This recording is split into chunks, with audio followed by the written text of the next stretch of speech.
स्थानिक गुन्हे अन्वेषण विभाग पथकाने 15 जून रोजी दुपारच्या दरम्यान राहुरी तालुक्यातील देवळाली प्रवरा परिसरात एका जुगार अड्ड्यावर छापा टाकला।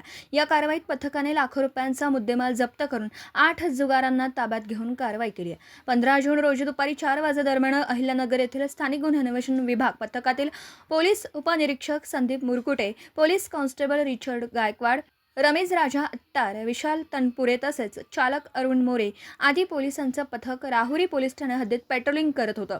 दरम्यान त्यांना गुप्त खबरामार्फत माहिती मिळाली। त्या माहितीच्या आधारे पथकाने देवळाली परिसरातील खटकळी येथे छापा टाकला। तेव्हा सचिन घोरपडे यांचं बांधकाम चालू असलेल्या घराच्या खोलीमध्ये काही इसम जुगार खेळताना दिसून आले। पोलीस पथकाने त्यांना जागीच पकडून ताब्यात घेतलं। त्यावेळी पथकाने जुगार खेळण्याचं साहित्य व रोख रकमेसह एकूण 3,27,760 रुपयांचा मुद्देमाल जप्त केला।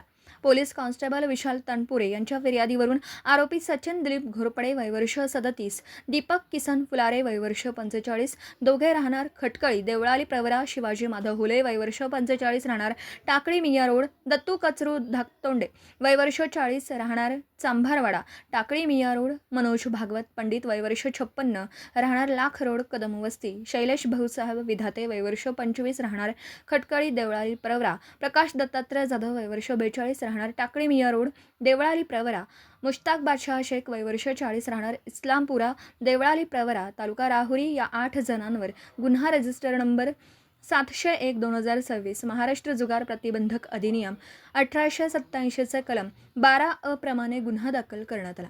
पुढील तपास पोलीस निरीक्षक रवींद्र देशमुख यांच्या मार्गदर्शनाखाली सुरू आहे। दीपक साळवेसह योगेश पवार, न्यूज 14 राहुरी।